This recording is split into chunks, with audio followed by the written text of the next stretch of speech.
बच्चों, welcome to the Sharda debates. तो आज हम आपके लिए कोई टॉपिक लेकर नहीं आए, कोई यूनिट लेकर नहीं आए। आज हम आपको ये बताएंगे कि एग्जाम को किस तरह से अटेम्प्ट करें। बहुत सारे बच्चों का ये कंफ्यूजन है कि सर जो सेक्शन ए वाले जो क्वेश्चन होते हैं और केस स्टडी वाले जो क्वेश्चन होते हैं उनको हम लोग पहले ओएमआर शीट पे भरने या अलग से शीट के बीच में लिखने कहीं पर।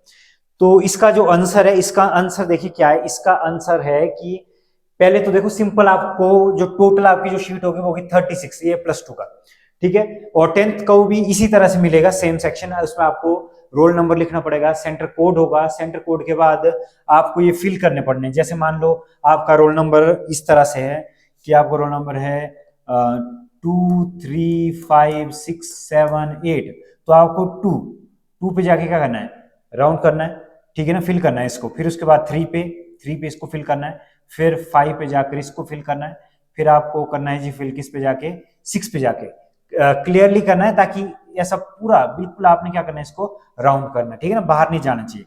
जैसे ये 8 था तो इसको 8 इस तरह से आपने 8 को भी फिल करना है। इसमें क्या होगा कि इसमें पहली जो हमारी शीट है उसमें आपने जितनी भी इसमें इंस्ट्रक्शन दी गई उसके अकॉर्डिंग आपने इसमें इंफॉर्मेशन फिल करनी है, अपना नाम, रोल नंबर, सेंटर, सीरीज कौन सी आएगी या कुछ और। लेकिन सबसे इंपॉर्टेंट बात यह है कि इसमें लिखा है for multiple choice question. Multiple choice question के केस में क्या करना है कि आपने सारे का सारा काम जो सिर्फ और सिर्फ सेक्शन ए के क्वेश्चन को ही इसमें फिल करना है, ठीक है ना। जैसे मान लो पहले का मेरा सी है, तो यहां पर क्या करेंगे, सी पे क्या कर देंगे, फिल कर देंगे इसको। और बिल्कुल आपने राउंड करना है इसको। मान लो इसका बी है तो इसको क्या किया, बी पे किया। इसका डी है तो इसको डी पे किया। नेगेटिव मार्किंग तो है नहीं, तो आपने सब कुछ करना है, ठीक है ना, सारे अटेम्प्ट करने हैं। तो ये मान लो 5 ये है, 6 डी के लिए ये है, 7th का ये है। और इसमें देखिए जैसे कुछ सब्जेक्ट है, अगर मैं बात करूं फिजिक्स, केमिस्ट्री और बायोलॉजी की, फिजिक्स, केमिस्ट्री, बायोलॉजी, ये इसमें 12 आएंगे, तो 12 तक यहां तक ये आपके फिल होंगे, इस लेवल लाइन तक। इसके बाद जो बच जाएंगे 13, 14, 15, 16, 17, इसको भरने की कोई जरूरत नहीं है, ठीक है ना। इसमें आपने कोई भी ऐसा कुछ भी ऐसा नहीं कि आपने 11 का यहां लिख लिया तो आपको मार्क्स नहीं मिलेंगे। और पिछले साल जो गलती हुई थी बच्चों से, केस स्टडी के क्वेश्चन बच्चों ने इधर डाल दिए थे कहीं, लेकिन केस स्टडी क्वेश्चन आपने इधर नहीं लिखने। केस स्टडी क्वेश्चन आपने आंसर शीट में ही लिखने, जहां जो भी उसका सीरियल नंबर होगा। जैसे फिजिक्स में 24 पे आएगा और केमिस्ट्री में 25 पे आएगा, आपने उधर ही लिखना है। और मैथ और इंग्लिश में आते हैं 16, तो ये 16 तक आपने फिल करने, लाइक ये इसका ए हो, इसका सी हो, करने आपने सारे, ठीक है ना, क्योंकि नेगेटिव मार्किंग नहीं है। तो ये पहली कंफ्यूजन आई होप कि आपकी दूर हो गई होगी। पहली कंफ्यूजन ये कि इसमें सिर्फ और सिर्फ ओएमआर शीट पे सिर्फ और सिर्फ क्या करना है, सेक्शन ए के आंसर ही लिखने हैं, केस स्टडी के नहीं लिखने। उसके अलावा जो कुछ भी होगा वो आपने शीट्स पे लिखना है, दूसरे वाली लाइन वाली जो शीट्स आएगी ना, उस पे आपने लिखना है आंसर। ओके जी, इसके बाद देखिए, इसके बाद जो मैं बताने जा रहा हूं ये पासिंग मार्क्स की क्राइटेरिया, ठीक है। पासिंग मार्क्स का क्राइटेरिया क्या रहने वाला है, पासिंग मार्क्स का क्राइटेरिया रहने वाला है जो 60 मार्क्स के होंगे, दो तरह के, एक 60 मार्क्स का पेपर होगा, एक किसका होगा, एक होगा 80 मार्क्स का। तो 60 वालों के लिए जो पासिंग मार्क्स रहेंगे, पासिंग मार्क्स रहेंगे 90, और 80 वालों के लिए जो पासिंग मार्क्स रहेंगे वो रहेंगे 26। ये क्राइटेरिया है 33% के अकॉर्डिंग, 33% के अकॉर्डिंग। तो ये तो है कि 60 वाले कितने में पास होंगे, 19 पे, और 80 वाले पास होंगे कितने पे, 26 पे। मैं ये क्यों बता रहा हूं, मैं इसलिए बता रहा हूं क्योंकि पासिंग मार्क्स के लिए जो सेक्शन ए है, ठीक है ना, जिसमें कोई मेहनत नहीं, सिर्फ क्या करना है, गोला लगाना है यहाँ पे एक, ठीक है ना, फिल करना है। और इसमें क्या होगा कि जितने भी आपके जो एक एक नंबर वाले जो क्वेश्चन है उसमें आपको मेहनत करने की कोई जरूरत नहीं है, ठीक है जी।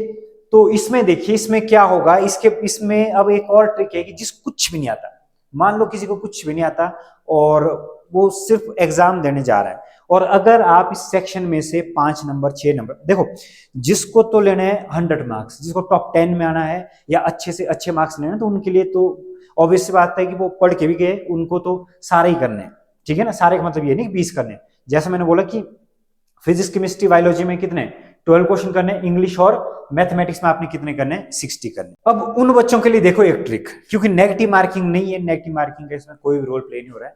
ये उन बच्चों के लिए जिनको कुछ भी नहीं आता, जो सिर्फ और सिर्फ पास होना चाहते हैं, जिन्होंने सिर्फ कितने नंबर लेने हैं, 19 मार्क्स लेने हैं और 26 मार्क्स लेने हैं, उनके लिए देखो कौन सी ट्रिक है।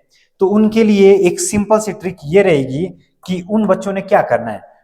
उन बच्चों ने, अगर तो है 12 क्वेश्चन, अगर जिसको कुछ भी नहीं आता है, ठीक है ना, ऐसा तो कोई नहीं होगा कि जिसको एक दो भी ना आए, एक दो तो आ ही जाते हैं अरे परे से। जैसे मान लो मैथ का एग्जाम है, मैथ का एग्जाम है 16 क्वेश्चन है और किसी बच्चे को कुछ भी नहीं आता और नेगेटिव मार्किंग नहीं है इसमें, तो क्या करेगा बच्चा, तो 4 के ऐसे 4 के मान लो, इसमें मैं कर रहा हूं फर्स्ट 4 में मैं लिख रहा हूं, क्या लिख रहा हूं, फर्स्ट 4 में मैं लिख रहा हूं बी, ये मैथ की प्रोबेबिलिटी लगा रहा हूं इसमें।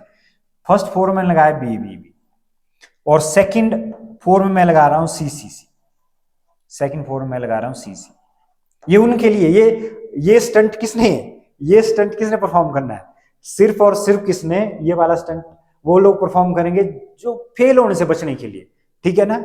ये स्टंट सिर्फ उन बच्चों के लिए, बाकी इनका ऐसा काम, बाकी उन्हें पढ़ के जाना है, अच्छे नंबर लेने हैं और बोर्ड में नाम कमाना अपना। अच्छा जी देखिए,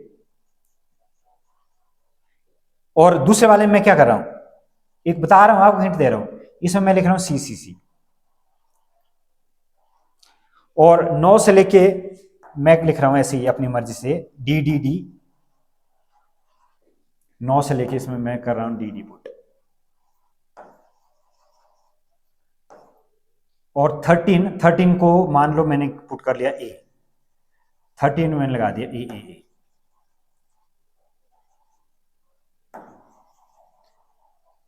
13 में पुट कर रहा हूं ए। तो टोटल क्वेश्चन कितने थे, टोटल क्वेश्चन थे 16, और मैथ्स में टोटल क्वेश्चन थे 16। अब बच्चे को पास होना है, क्योंकि पास होने में ये बहुत बड़ा रोल प्ले करेंगे, क्योंकि पास देखो, अगर इसमें आपके 5-6 नंबर भी आ जाते हैं और बाकी अगर आप बाकी क्वेश्चन करके अगर आप नंबर लेते हो तो आप पास हो जाएंगे इजीली।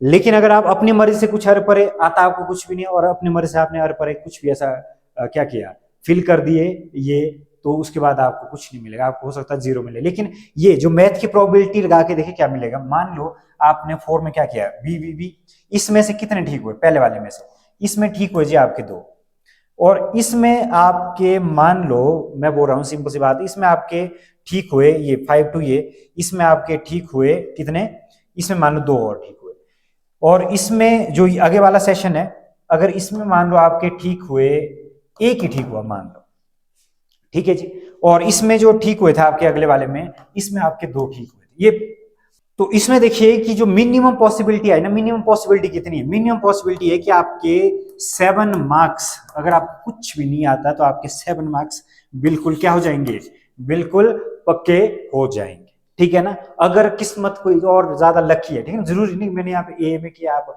सी में भी कर सकते हो, आप बी में भी कर सकते हो, लेकिन बनाने वो 4 के, 4 में ए, 4 में बी, 4 में सी या 4 में डी, तो आपके जो मार्क्स आएंगे 7 मार्क्स उस बच्चे के कहीं नहीं गए जो फेल होने वाला है, ठीक है ना। फेल होने वाले के लिए 7 नंबर ये संजीवनी बूटी है, ये जड़ी बूटी।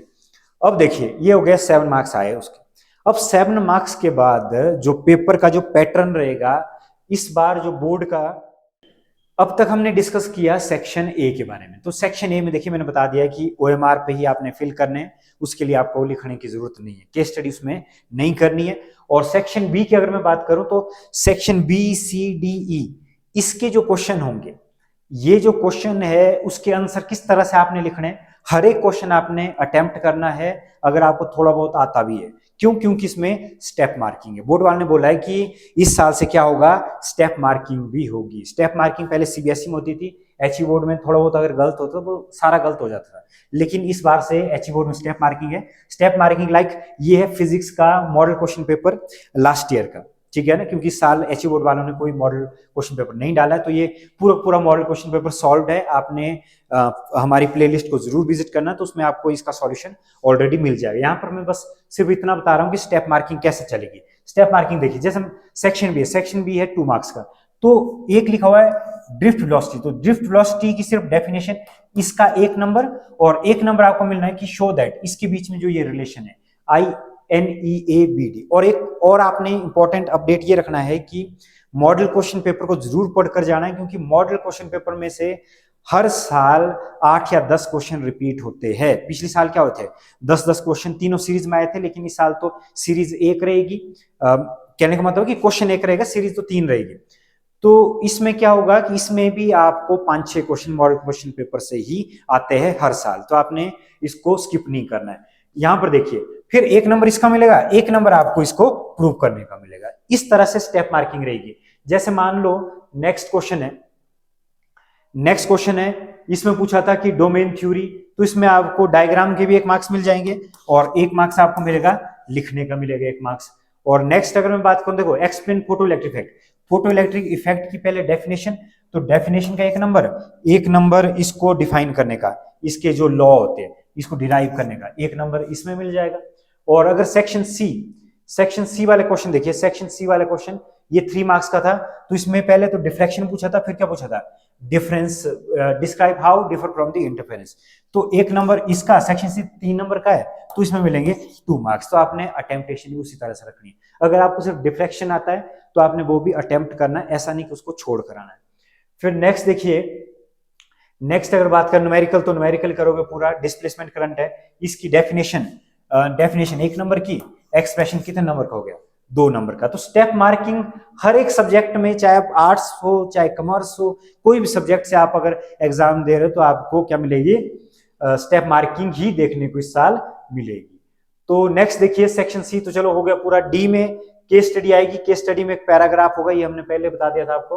और फिर सेक्शन ई में भी आपको पार्ट्स में क्वेश्चन देखने को मिलेंगे।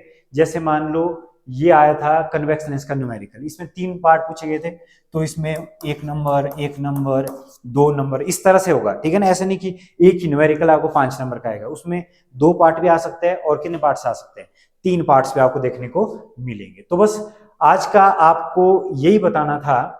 तो आज की वीडियो सिर्फ यही मकसद था कि आपको OMR को किस तरह से फिल करना है, इसमें सिर्फ और सिर्फ सेक्शन ए को अटेम्प्ट करना है। और उन बच्चों के लिए पेन किलर भी बता दी जिनको कुछ नहीं आता, जो बेचारे फेल होने से बचने वाले हैं, ठीक है, उनके लिए भी पेन किलर हमने बता दी। तो और बाकी आपने जो मॉडल क्वेश्चन पेपर है वो सारे सब्जेक्ट के पढ़ के जरूर जाने, क्योंकि मॉडल क्वेश्चन पेपर में से भी क्वेश्चन रिपीट होते हैं, 5-6 इस साल भी जरूर आएंगे। तो उनके सॉल्यूशन हमने ऑलरेडी प्लेलिस्ट पे अपलोड कर दिए। तो आज की वीडियो में बस इतना ही, फिर मुलाकात होगी एक नई वीडियो के साथ, तब तक के लिए।